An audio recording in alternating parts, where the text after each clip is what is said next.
Hey nerds, hope you're all doing well. So, one of the questions that I actually saw in the last video where I killed Hana, rip forever, her poor soul, someone was like, well, you know, what are some of the best abilities in the game? What are some of the best passives? And we're not going to be talking about special skills, we're going to actually just be talking about passives here. I know that someone's already probably typing up a storm about how this certain special skill from a certain flying unit is the best skill ever and any other unit is trash based on something I have no understanding of. So feel free to post that crap in the comments already because I know it's coming. Anyways, let's talk about the passives that I really find to be the most effective because of how the current meta in this game works, alright? Okay, so let's just... You may have saw me kill Hana off. Well, that's a bit of a reason to it, and I'm going to start with A slots and what skills I like to use in A slots usually when it comes to units. Life and Death is probably one of my more overused abilities because I had a lot of Hanas and they were just easy enough to put into other units, honestly. And what Life and Death does is, in case you didn't already know, it's attack and speed +3, that's a permanent thing, but also inflicts defense and res minus, you know, whatever. It could be 4, it could be 5, it's 5 each way, basically, for those stats as listed. And I like this ability, it really makes certain heavy-hitting characters even more heavy-hitting. I'm personally working on putting a bunch of... I'm going to be killing so many of Hana, I'm so sorry, Hana, on my horse emblem build outside of, you know, maybe Reinhard and some other ones. The reason being is that, well, usually when it comes to attack and speed, it's just, that's currently the meta. You don't really worry too much about defense usually, at least when it comes to things like Arena, because more often than not, the idea and the objective of the game, bar none, is to just as quickly and as possibly kill your foe. That's it, just kill them. And Life and Death does do that. There's also other alternatives, which I'll talk about, but Life and Death is right there at the top of the list for A slot because of how vital it can be to making some really powerful characters even just more destructive in how they work. And you may see people suggesting it a lot, and there's a reason for it. There's also people suggesting other skills, and we'll go over those in a second. So let's just talk about, well, the problems with this. One is that right now there is no unit that gains Life and Death 3 at any star level above, you know, below 5, I should say. And that kind of sucks. The only characters that I know right now that off the top of my head are Zephyl, Minerva, and of course Hana here. But make no mistake, if you do get Life and Death 2, it definitely does help. It's not terrible. It's only one stat in both both ways. So if you happen to get Hana, she does get it pretty early and is easy enough to put into any build. And if you happen to have a ton of her, that does help. All right, so let's talk about a few things then, shall we? What else would you put in? What else do I like in my A slot? Even though I talk about it a lot, and I do talk about it a lot. This is mostly because one of my friends on the Discord, which if you haven't been to our Discord yet, I highly suggest it. I'll put a link in the description. I really need to start making, like, a template so you guys can check it out. Also check out, you know, other things. I'll talk about that at the end of the video. But anyways, Fury is something that I really enjoy, but I hardly ever use myself. I like the idea of it. I like the concept. I don't really work it much into my builds. I'll probably I might try to work this into a Camus build. Because he's interesting enough and probably rock Fury pretty hard, as according to a lot of the comments that I got. But basically what this does is 3 to all stats except health, and after, you know, the turn that takes place, your unit will take 6 damage. Usually when it comes to high level play, I don't really see Fury coming in as being too detrimental for the most part, because your character is going to be gaining defenses, resistance, and all sorts of other things which could really help trigger abilities.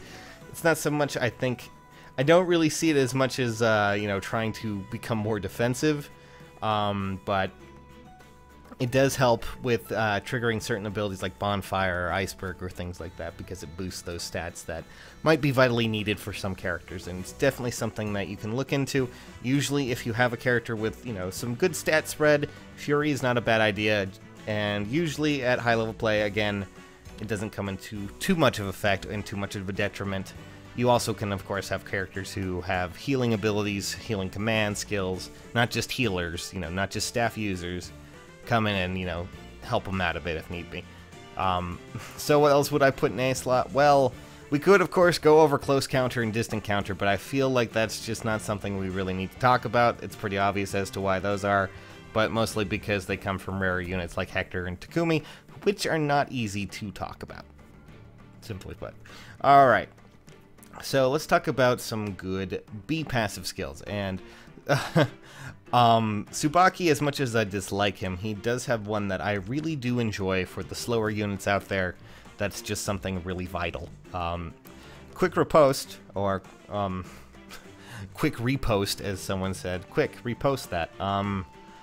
I guess I'll just give you a bit of a primer as to what this does. Basically, if your unit is above a certain health threshold after a certain point, and they're, you know, attacked at all, and they're a slower unit, it doesn't really matter if they're slower, that unit will have an automatic follow-up. This allows certain slower units that usually can't have a double attack, or, you know, can double up at all, to essentially have that double up. It makes tankier units scary for a lot of the units that would try to come in and attack it.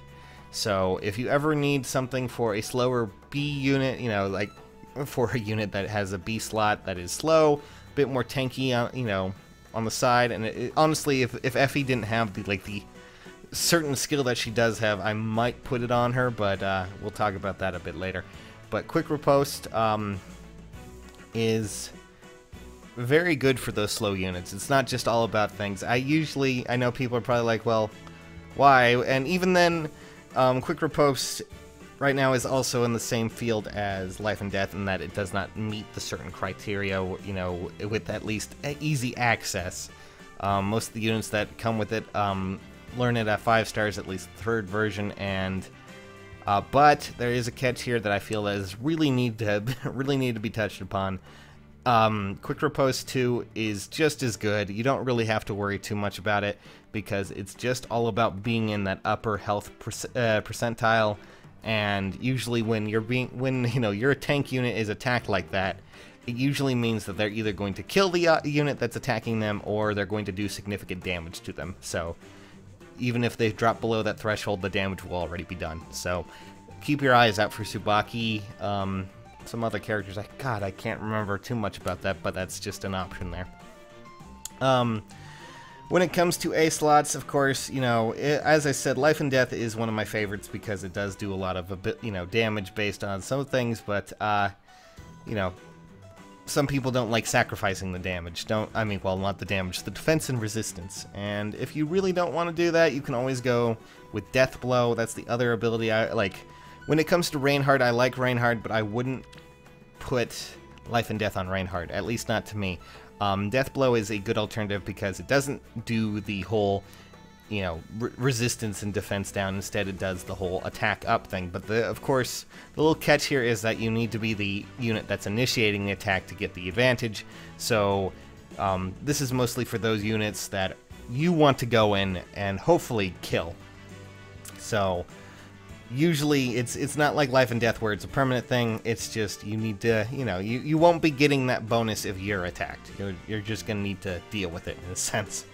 It's a nice one. Klein has it at 4 stars, and of course we could always talk about Vantage as well. B slots and things like that. I really like, when it comes to B slots, I really like having abilities that manipulate how, you know, when it comes to higher tier abilities, at least to me, I like to think that Vantage is, of course, an option. I'm sorry, I just scrolled down and saw this whole mess here. Yeah, I guess you could kind of tell what's going to happen there. Jesus Christ. Of course, Vantage comes from 2 characters who have it at least available, and that one of them, I'm sure you can already tell which one it is, but if you didn't already know, lon'qu has become kind of the standard for it. He has it accessible. He has it accessible easily enough at 4 stars, which means that you don't really have to put too much of a feather investment into him to get something out of it.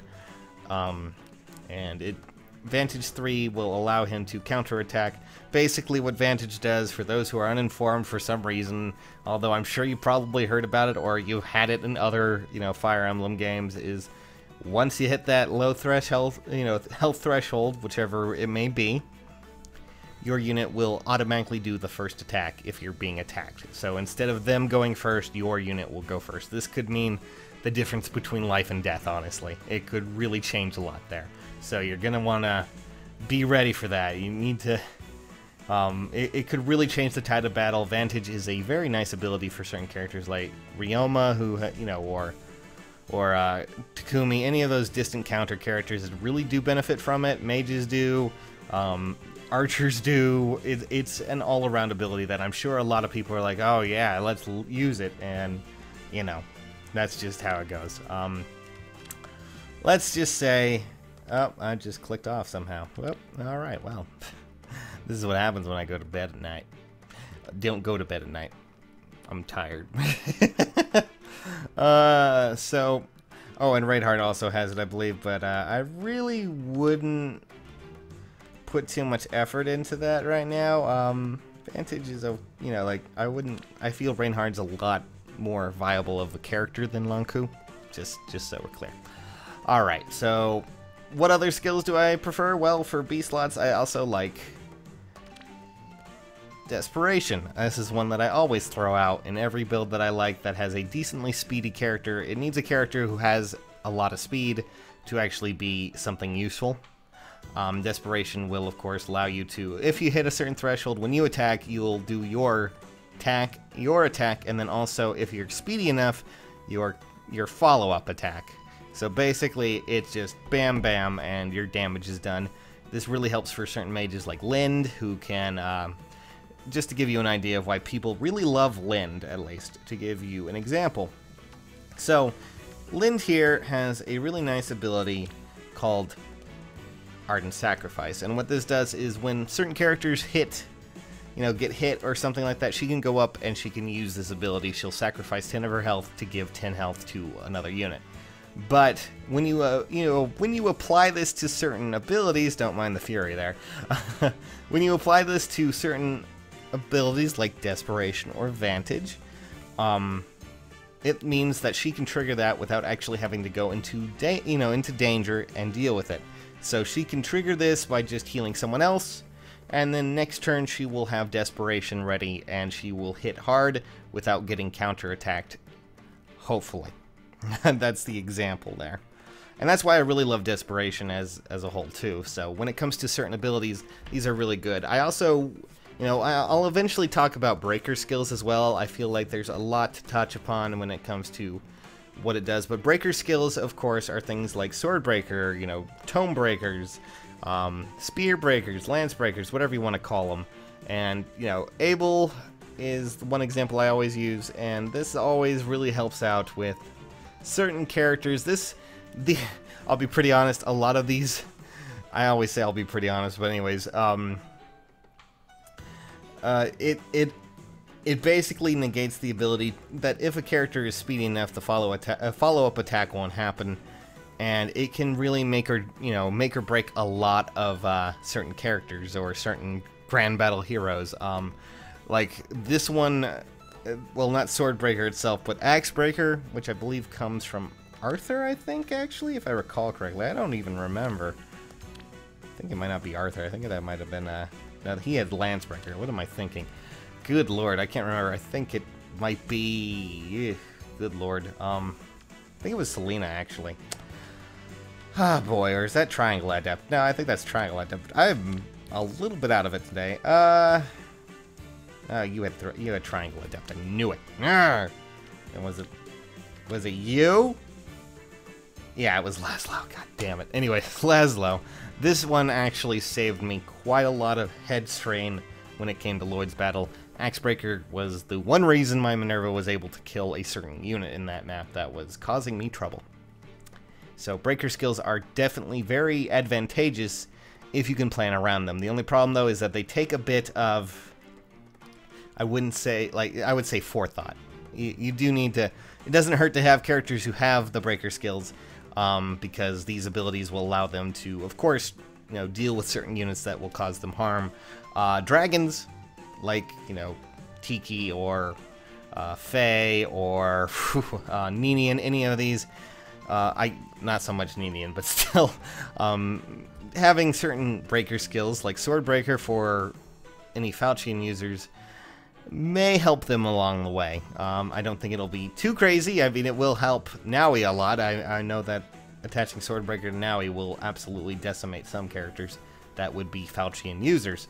So, breaker skills are some of my favorites as well, although I haven't been able to use too many of them. When it comes to C skills, though, all of them are just usually pretty good. Outside of Breath in Life, Breath of Life, talking. And also, Savage Blow, I'm not too fond of. I like all Hones and, Spurs and Fortifies. When it comes down to your team, I usually try to aim for, certain Hones and certain things like that. Like, my Priscilla right here, when it comes to leveling up units, I like to have her have Hone attack, because it usually means that lower level units will at least kill things a little bit better. And it does help against those certain armor units. We'll probably talk about good synergy with, certain skills a little bit later, but I figured I would just talk about some of the more powerful skills in the game when it comes down to passives and how they can really change characters if you, use them correctly. To give you an example, Setsuna, people always, like, someone made fun of me for saying that she's really good at what she can do. Setsuna is a character that just base value, she is not the best archer.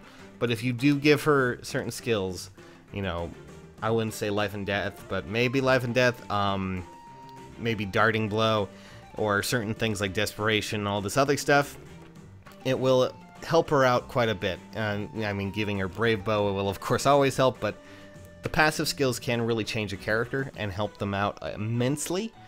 So some of these abilities that I've listed off here are things that I really enjoy putting on my character and how they can evolve and change the situation at hand. I know this probably sounds really stupid, but this is just what I've been doing all day, trying to think about something. But, someone asked what my favorite skills were in, Heroes, and well, there you go. I made you a video. I'll probably make an actual tier list of abilities later on, but, skills are something that we need to really work on, and when it comes to skills and passives, what really matters is stats as well. Some characters just blend better with others, and it's hard to put into words how exactly they work. Outside of it, to give you an example, Cordelia, she does really well, but she has a lot of great abilities, great stats, speed and attack, but without, if you pumped on, I don't know, defensive blow or whatever the, I forget what the one is, armored blow I think it is, the defensive one, it probably wouldn't blend too well with her, obviously, so, it's not just simple, attach a passive and suddenly they're great. It's a lot of other things out there, so yeah.